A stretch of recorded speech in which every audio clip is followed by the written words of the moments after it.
자, 오늘은 그 사무엘서를 공부하도록 하겠습니다.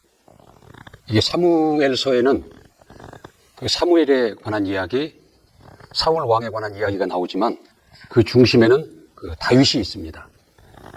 근데 제목을 그 사무엘서라고 잡은 것은 그 사무엘은 그 이스라엘의 초대 왕인 사울과 그 다음 왕인 다윗을 기름 부어서 그 세운, 그러니까 이스라엘이 그 왕정 국가의 기본적인 틀을 그 확립한 사람이 사울입니다. 그래서 제목을 왕정 국가의 틀을 그 확립한 사람이 사무엘입니다. 그래서 이 책의 제목을 사무엘서다 그렇게 잡았다고 보면 될 것 같습니다. 사무엘은 그 사사들이 다스리는 그 사사 시대와 이제 왕이 세워지고 왕들이 다스리는 그 왕정 시대를 연결시켜주는 그 역할을 한 게 사무엘입니다. 그리고 이 사무엘서는 그 이스라엘이 그 신정국가, 이 신정국가라는 것은 하나님이 왕이 되시고 하나님이 세우신 그 사사들을 통해서 그 나라를 다스리시는 그게 신정국가라는 거죠. 그 신정국가에서 그 왕정국가, 이제 사람이라는 왕이 세워지고 그 왕에 의해서 나라가 다스려지는 그 왕정국가로 넘어가는 그 과도기적인 그 상황을, 그 내용을 기록하고 있는 것이 이 사무엘서입니다. 그러나 여기에 보면은 사무엘에 관한 이야기, 사울에 관한 이야기, 다윗에 관한 이야기가 나오지만 이들을 선택하고 이들을 세우고 또 이들을 내리고 이들을 버리는 그 모든 그 주권은 하나님이시다라는 것을 볼 수 있습니다. 이러한 관점에서 이 책을 보아야 될 것입니다. 이 사무엘서의 이 내용을 이제 보면은 하나님은 이스라엘을 선택한 이유가 있어요. 출애굽기 19장 5절 6절에 보면은 우리 같이 한번 보도록 하겠습니다. 출애굽기 19장 5절 6절 19장 5절 6절 시작. 세계가 다 내게 속하였나니 너희가 내 말을 잘 듣고 내 언약을 지키면 너희는 열국 중에서 내 소유가 되겠고 너희가 내게 대하여 제사장 나라가 되며 거룩한 백성이 되리라. 너희는 이 말을 이스라엘 자손에게 고할지니라 그랬거든요. 하나님은 히브리 민족을 택하시고 이들을 이스라엘이라는 국가로 세운 이유가 있으시다라는 거죠. 이들을 통해서 하나님의 뜻을 이루고자 하신 것입니다.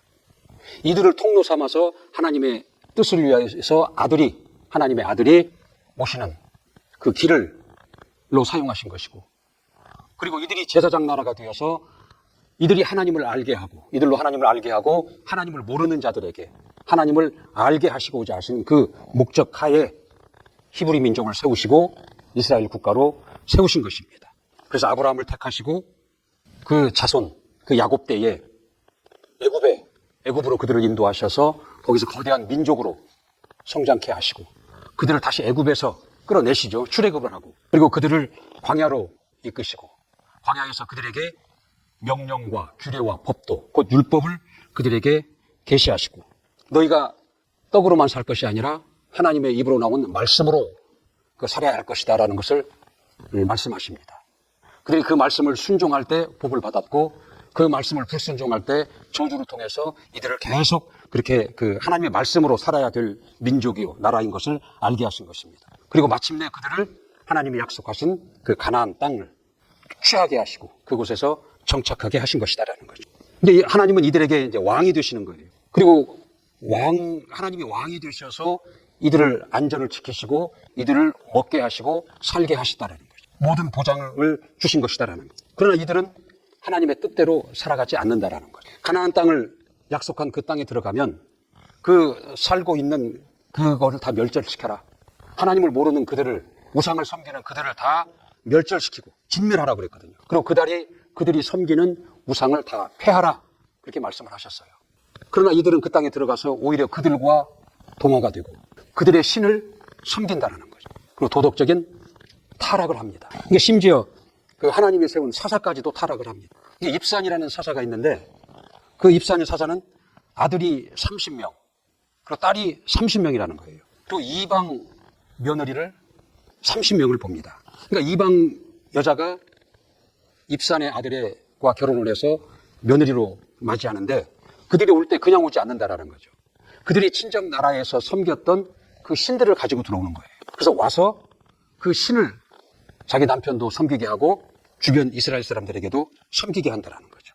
그래서 타락하게 만든 거예요, 이스라엘을. 그래서 하나님은 이제 그 나시린을, 삼손이라는 나시린이죠. 나시린이라는 건 뭐냐면 이미 잉태 중에 구별시키는 겁니다. 서원을 하는 겁니다. 하나님의 종으로서 드리겠다. 서원을 하고 태어나서 양육하고 사는 그 모든 과정에 나시린의 법을 지키게 하는 거예요. 일반 사람들과 구별된 교육을, 양육을 한다라는 거죠. 그게 나시린이거든요. 그래서 하나님은 그 삼손이라는 나시린을 그렇게 또 세웠는데 그마저도 타락을 합니다. 그래서 하나님은 또 다른 그 나시린을 기르시는데 그게 누구냐 하면 오늘 그 얘기하는 사무엘입니다. 사무엘의 얘기를 잠깐 해보면 그 사무엘의 아버지가 그 엘가나라는 그 제사장입니다. 그 엘가나는 그 두 명의 그 부인이 있어요. 한나와 분인나라는 그 두 명의 부인이 있는데 분인나에게는 두 명의 아들이 있어요. 근데 한나는 아들이 없다라는 거죠. 하나님이 그 태를 막으셨어요. 그래서 잉태치 못하게 하셨다라는 거죠. 이 분인나는 아들이 없는 한나를 격동케 한다. 그를 무시하고 그를 약올렸겠죠. 그래서 그 한나가 한나를 격동시켰다라는 거죠. 그리고 그 한나로 하여금 심히 번민케 한 겁니다. 근데 한나는 이제 하나님 앞에 합니다. 하나님께서 내게 아들을 주시면 내 그 아들을 하나님께 드리겠나이다. 그리고 그의 머리에 삭도를 대지 않겠나이다. 이게 무슨 말이에요? 그를 나시린으로 키우겠나이다. 하나님께 드리겠나이다라고 서원을 한다라는 거죠. 그리고 결국 하나님께서 잉태케 하셔서 얻은 아들이 그가 사무엘입니다. 사무엘은 이제 젖을 뗀 후에 그 엘리 제사장에게 맡겨져서 거기서 나시린으로서 이제 양육을 받습니다. 그리고 그가 이제 성장해서 그는 그 하나님의 기대대로 이스라엘을 잘 다스렸어요. 그 내용이 그 사무엘서부에 사무엘서 우리 7장 한번 보겠습니다. 사무엘상 7장. 사무엘상 7장 4절. 시작. 이에 이스라엘 자손이 바알들과 아스다로스를 제외하고 여호와만 섬기니라.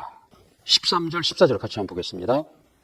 시작. 이에 블레셋 사람이 굴복하여 다시는 이스라엘 경내에 들어오지 못하였으며 여호와의 손이 사무엘에 사는 날 동안에 블레셋 사람을 막으심에 블레셋 사람이 이스라엘에게서 빼앗겼던 성읍이 에그론부터 가드까지 이스라엘에게 회복되니 이스라엘이 그 사방 지경을 블레셋 사람의 손에서 도로 찾았고 또 이스라엘과 아모리 사람 사이에 평화가 있었더라.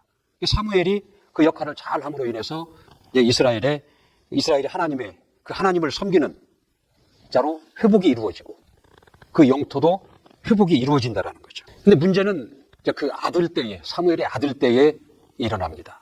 사무엘의 큰 아들과 그 둘째 아들, 그 요엘이라는 아들과 아비야라는 아들이 있는데 이들이 이제 아버지의 대를 이어서 제사장, 사사가 됩니다. 그리고 이들이 그 부엘세바라는 지역에서 이제 재판을 하는데 뇌물을 받아요. 뇌물을 받고 재판을 한다라는 거죠. 성경의 표현을 보면 재판을 굽게 하였다. 바르게 해야 되는데 굽게 하였다라는 거죠. 그뿐만 아니라 그 불량한 자가 되었다고 그랬어요. 우리 사무엘상 2장 12절 한번 봅시다. 사무엘상 2장 12절. 엘리야의 아들들은 불량한 자가 되어 여호와를 알지 못하더라 그랬어요. 2장 12절이 아니네요. 네. 근데 그 내용을 보면 그 엘리의 그 아들들이 그 불량한 자가 되어서 하나님을 알지 못하더라 그랬거든요. 그들이 불량한 자가 된 것은 뭐냐면 하나님을 알지 못해서 그렇다라는 거죠. 그러니까 오늘날 우리 자신이나 우리 그 자식들에게 그 최고의 교육은 뭐냐면 하나님을 알게 하는 것입니다. 그러니까 하나님의 선하심을 알게 하고 하나님의 그 사랑을, 그 은혜를 알게 하고 하나님의 크심과 하나님의 높으심과 하나님의 그 능하심을 알게 해야 된다는 거죠. 그걸 알게 되면 하나님 앞에 자신이 어떠한 존재인가를 알게 되고 그 하나님 앞에 자신이 겸손해지고 그 하나님을 경외하게 되고 그 하나님을 사랑하게 된다는 거죠. 그리고 그 하나님으로 인해서 자신이 즐거워한다는 거죠. 근데 이런 상태가 되면 누가 말하지 않아도, 가르치지 않아도 그 죄악을 멀리 하게 된다는 거죠. 그러니까 우리 자손들에 대한 최고의 교육은 하나님을 알게 하는 것입니다. 그래서 힘써 하나님을 알라라고 그렇게 말씀을 하는 겁니다. 결국 이 아들들이 이제 타락을 하고 그 블레셋과의 그 싸움에서 엘리의 두 아들 홈니와 비느하스가 결국 거기서 죽게 되고 언약궤를 빼앗기게 된다는 거죠. 언약궤, 그 법궤를 빼앗긴다는 건 뭐예요? 하나님이 그들에게서 떠났다라는 얘기예요. 하나님의 영광이 그들과 함께하지 않는다라는 얘기거든요. 자, 이렇게 되니까 이스라엘의 장로들이 이제 모여서 그 사무엘에게 가서 항의를 합니다. 이제 더 이상 우린 제사장도 사사도 믿지 못하겠으니 우리에게 왕을 세워달라. 왕으로 인해서 우리를 다스리게 해달라라고 이제 요청을 합니다. 이 당시에 그 이스라엘을 제외한 그 주변의 다른 나라들을 보면은 왕이 있었다라는 거죠. 사람 왕이 있어서 그들을 통해서 나라를 다스리는 형태였어요. 왕을 중심으로 그 중앙 집권적인 강력한 통치 체제를 이루고 있었다라는 거죠. 그러나 이스라엘은 그러하지가 못한 거예요. 보이지 않는 하나님이 왕이셨고 하나님이 세우신 사사를 통해서 그들을 말씀으로 권면하고 그들에게 분쟁이 생길 때 그 사사를 통해서 그걸 재판을 하도록 하시는 이러한 체제였다라는 거예요. 그러니까 나라에 위협이 생기면 그 이방 주변의 나라들은 그 강력한 왕권을 중심으로 나라가 하나로 결집을 해서 전쟁을 해서 큰 힘을 내고 전쟁에서 승리를 하는데 이스라엘은 이 사사라는 그 지도자는 그런 역할이 아니거든요. 말씀으로서 하나님 백성들을 권면하고 그들의 옳고 그름을 판단해주는 그 재판관의 역할이거든요. 그러다 보니까 그들의 그 국가 형태는 뭐냐면 그 좀 단결이 좀 느슨해진 그런 민족 공동체적인 그러한 형태였다라는 거죠. 그러니까 그들은 그 이방 나라가 그 부러웠던 거예요. 그래서 우리에게도 왕을 세워달라. 그렇게 얘기를 한 겁니다. 그리고 그들은 보이지 않는 하나님 왕보다 눈에 보이는 사람, 그 왕을 더 따르기를 원했던 거예요. 그러니까 근본적으로 하나님 그 왕에 대한 신뢰가 이들은 부족했다라는 거죠. 그리고 보이는 왕을 더 원했다라는 거예요. 그러니까 왕의 역할이라는 건 뭐냐면, 왕의 책무는 뭐냐면 그 백성들로 하여금 안전을 지켜주는 겁니다. 외세의 침입으로부터 그들을 지켜주고 그들이 배부르고 등따숩게 살도록 하는 것이 왕의 그 책무입니다. 하나님은 그 이스라엘의 왕으로서 그 모세와 그 여호수아라는 그 사사를 세우시고 그들을 통해서 애굽에서 그들을 끌어내시고 이제 광야로 인도하시고 그 광야에서도 그들이 먹게 하시고 마시게 하시고 발이 부르지 아니하고 의복이 헤어지지 않게 하셨어요. 그리고 그 여호수아라는 그 사사를 통해서 그 전쟁을 승리케 하셔서 이 가나안 땅에 정착해 하셨거든요. 이게 이스라엘의 왕 하나님이셨다라는 거죠. 하나님은 그 왕으로서 이스라엘로 하여금 평안케 하고 그들의 삶을 안전케 하는 그 방법으로 율법을 주신 거예요. 말씀이었다라는 거죠. 그래서 그 말씀을 순종할 때 그 모든 것이 보장을 받았어요. 하나님 왕으로부터 보장을 받았다라는 거죠. 이게 하나님의 방법이었어요. 이스라엘을 다스리는 하나님의 방법이고 하시는 하나님의 방법이었다라는 거죠. 그러나 그들이 그 말씀을 했을 때, 불순종했을 때는 저주가 그들에게 임했다라는 거죠. 그러나 이들은 자기들이 하나님의 말씀을 벗어난 자기들의 잘못을 인정하기보다는 왕 탓을 한 거예요. 우리에게는 보이는 왕이 없다. 강력한 통치를 구심점이 되는 왕이 없다. 그래서 우리는 약해서 전쟁을 하면 우리는 진다. 왕 탓을 하고 있다는 거죠. 그래서 왕을 세워줘서 우리도 그 왕을 중심으로 강력한 그 왕권 아래서 모두가 그 힘을 모아서 전쟁에서 이길 수 있도록 해달라. 그렇게 요청을 한 겁니다. 그냥 하도 그들이 요청을 하니까 사무엘이 하나님께 기도합니다. 이들이 왕을 달라고 합니다. 어떻게 할까요? 하나님께서 왕을 세워라. 그렇게 말씀을 하십니다. 우리 사무엘상 8절 한번 볼게요. 4절부터 9절까지 한번 볼게요.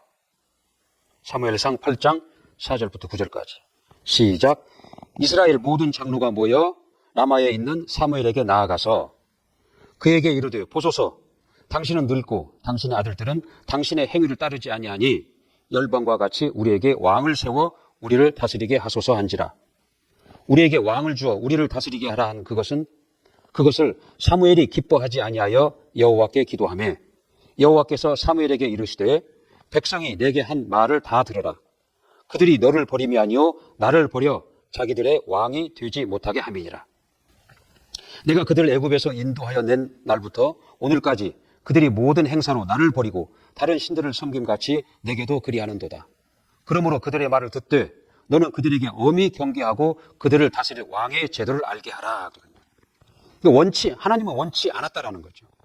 그러나 그들이 그렇게 요청을 하니까 하나님은 그 왕을 세우라고 말씀을 합니다. 12장 한번 봅시다. 12장 16절 18절에도 보면 16절 18절 한번 봅시다. 시작. 너희는 이제 가만히 서서 여호와께서 너희 목전에 행하시는 이 큰 일을 보라. 오늘은 밀 베는 때가 아니냐? 내가 여호와께 아뢰리니 여호와께서 우레와 비를 보내사 너희가 왕을 구한 일, 곧 여호와의 목전에 범한 죄악이 큼을 너희로 밝히 알게 하시리라. 이에 사무엘이 여호와께 아뢰매 여호와께서 그날에 우레와 비를 보내시니 모든 백성이 여호와와 사무엘을 크게 두려워하니라 그랬거든요. 근데 왕을 달라고 해서 왕을 허락하셨지만 이는 하나님이 원치 않으시는 일이었다라는 거죠. 그리고 그 뒤에서 계속 이어서 뭐라고 그랬어요? 그 왕의 제도에 대해서 엄히 경계하여 그들에게 알게 하라. 그래서 너희가 아들을 낳으면 내가 그들을 전쟁터에 보내서 죽게 하겠다. 너희가 딸을 낳으면 내가 그들을 후궁으로 궁녀로 삼겠다. 그 너희의 좋은 그 농토를 빼앗아서 내 신하들에게 주겠다. 그 너희들의 그 수입의 소산의 10분의 1을 내가 빼앗아서 내 신하들에게 주겠다. 이제 합법적인 그 착취 제도를 백성들에게 엄히 경계하여 알리라 하십니다. 그리고 왕을 이제 세운다라는 거죠. 이게 하나님이 그 왕일 때에는 이들에게 착취라는 것은 없잖아요. 하나님의 말씀을 순종함으로 인해서 하나님이 그 모든 그들의 삶을 지키고 인도하고 보장하셨다는 거죠. 그리고 그들에게 문제가 있을 때에는 사사라는 지도자를 세워서 그를 통해서 옳고 그름을 분별케 하고 하나님께로 돌이키게 했다는 거죠. 그러나 이제 사람이라는 왕이 세워짐으로 인해서 이들은 합법적인 착취를 당하게 됐다는 거죠. 이렇게 이스라엘은 신정국가, 하나님의 왕이신 신정국가에서 이 사람이라는 왕이 통치하는 왕정 국가로 이게 전환이 이루어진다는 거죠. 그래서 사무엘은 그 하나님의 그 말씀을 쫓아서 기스의 아들 사울에게 기름을 부어서 이스라엘의 초대 왕으로 그를 세웁니다. 그 사울이 이스라엘 초대 왕으로 이제 등극을 하는 것이죠. 그리고 이스라엘 그 왕과 관련하여 사무엘은 그 왕에게 지침을 내립니다. 그 지침이 뭐냐면 그 사무엘상 12장 14절에 나옵니다. 사무엘상 12장 그 14절에 보면은 너희가 만일 여호와를 경외하여 그를 섬기며 그 목소리를 듣고 여호와의 명령을 거역하지 아니하며 또 너희와 너희를 다스리는 왕이 너희 하나님 여호와를 쫓으면 좋으니라마는 이 하나님의 말씀을 쫓을 것을 지침을 내린다라는 거죠. 이렇게 해서 이제 사울이 이스라엘의 초대 왕으로 이제 세워집니다. 근데 사울은 크게 세 가지를 실수를 하는 거예요. 그 범죄를 한다라는 거죠. 그 첫 번째 실수가 뭐예요? 자신의 영역을 벗어난다라는 거죠.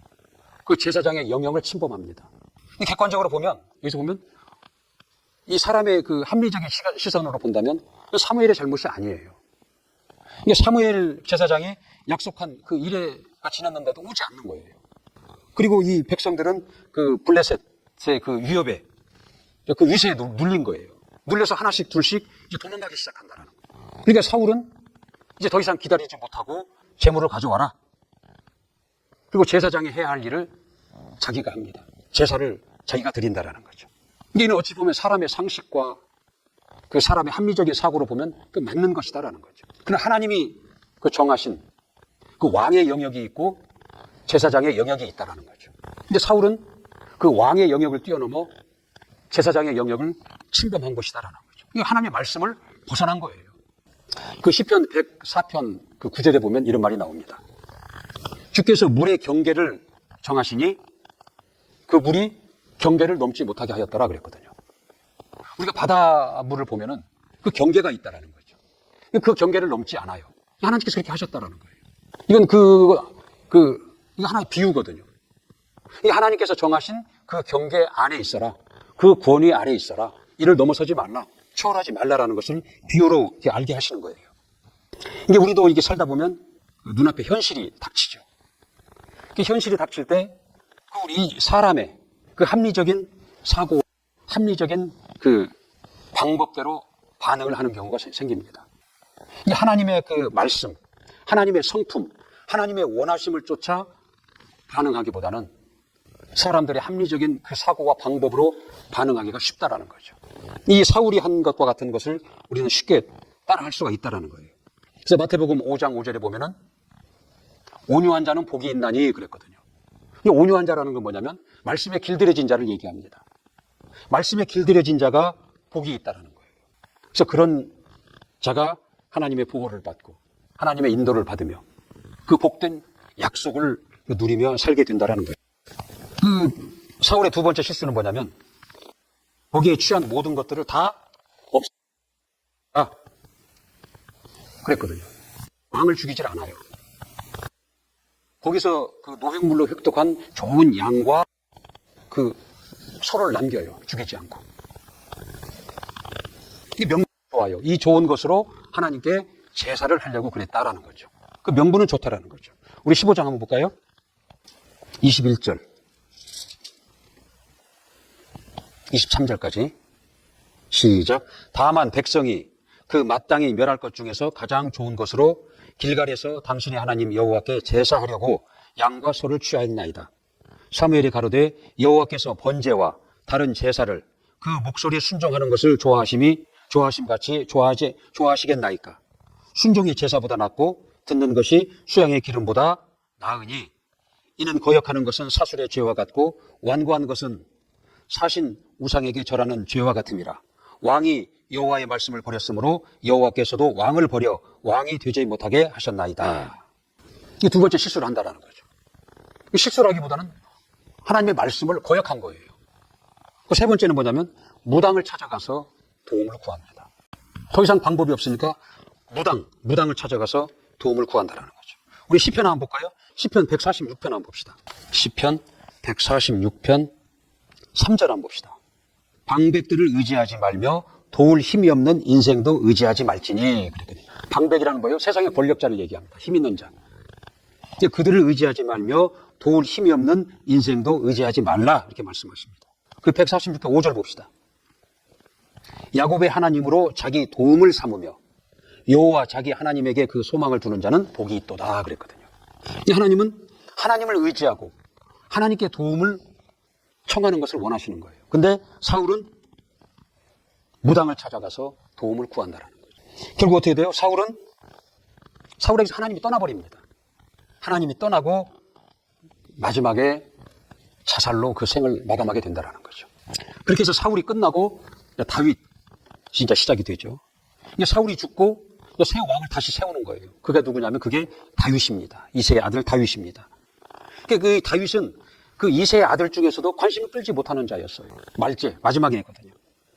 근데 하나님은 그의 외모를 보지 아니하시고 그 중심을 보시고 그 사무엘을 택해서 그 다윗을 택해서 사무엘로 하여금 그에게 기름을 붓도록 하셨다는 거죠. 우리 사무엘상 16장 7절 한번 볼까요? 시작. 여호와께서 사무엘에게 이르시되 그 용모와 신장을 보지 말라. 내가 이미 그를 버렸노라. 나의 보는 것은 사람과 같지 아니하니 사람은 외모를 보거니와 나 여호와는 중심을 보느니라. 사람은 외모를 보지만 하나님은 그 사람의 중심을 보신다라는 거죠. 그렇게 해서 이제 그 다윗이 기름 부음을 받고 그 이스라엘의 왕으로 이제 등극을 하게 됩니다. 그리고 이제 그가 이제 그 등극하기 전에 그가 그 형에게 그 도시락을 전달하러 가서 거기서 그 다윗과의 그 골리앗과의 싸움을 하게 되는 것이죠. 그래서 그 싸움에서 그가 이김으로 인해서 갑자기 전국적으로 유명한 사람이 되어버리는 거예요. 그 다윗이. 근데 그 싸움을 보면 좀 특이합니다. 그러니까 이스라엘을 대표해서 다윗이 나가고 그다음에 그 블레셋을 대표해서 골리앗이 나온다라는 거죠. 그 대표 두 사람이 싸워서 이기면 그 나머지 나라가 다 이기는 거예요. 나머지는 전쟁도 하지 않고 승리를 한다는 거죠. 다윗이 이김으로 인해서 이스라엘이 승리를 하는 것이다라는 거죠. 우리 그 아담 이후로 그 지금까지 수많은 인종이 있고 수많은 사람들이 태어나고 죽고 태어나고 죽고 지금도 수많은 사람들, 수많은 인종들이 살아있지만 그 영적으로 보면은 두 사람밖에 없는 거예요. 이게 아담, 첫사람 아담, 첫 아담과 그 마지막 아담, 둘째 아담인 예수 그리스도라는 그 두 사람 안에 다 속했다라는 거죠. 수많은 인종과 수많은 사람들이 있지만 결국은 그 두 사람 안에 속한 사람들이라는 거죠.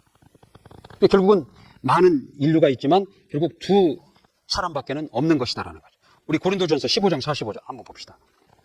고린도전서 15장 45절. 고린도전서 15장 45절. 시작. 기록된 바 첫사람 아담은 산 영이 되었다 함과 같이 마지막 아담은 살려주는 영이 되었나니. 마지막 아담이란 예수 그리스도를 얘기하는 겁니다. 마지막 아담은 살려주는 영이 되었나니 그랬거든요. 이게 첫사람 아담과 마지막 아담인 예수 그리스도, 이 두 사람밖에 없는 거예요. 15장 22절 한번 봅시다. 아담 안에서 모든 사람이 죽은 것 같이 그리스도 안에서 모든 사람이 삶을 얻으리라. 그 범죄한 첫사람 아담 안에 속았다면 모든 사람이 다 죽었다라는 거예요. 그러나 그에게서 나와서 그리스도 안에 속한 자는 다 산 자가 되는 것이다라는 거죠. 로마서 5장 17절 한번 봅시다. 앞에 있는 로마서 5장 17절. 로마서 5장 17절, 19절까지 한번 봅시다. 시작. 한 사람의 범죄를 인하여, 아담이죠. 한 사람이라는 게. 한 사람의 범죄를 인하여 사망이 그 한 사람으로 말미암아 왕노릇했다라는 거죠. 모든 인류에게 왕노릇을 했다라는 거죠. 더욱 은혜와 의의 선물을 넘치게 받는 자들이 한 분 예수 그리스도로 말미암아 생명 안에서 왕노릇하리라 그랬거든요. 예수 그리스도 안에 속한 자는 생명 안에서 왕노릇한다라는 거죠.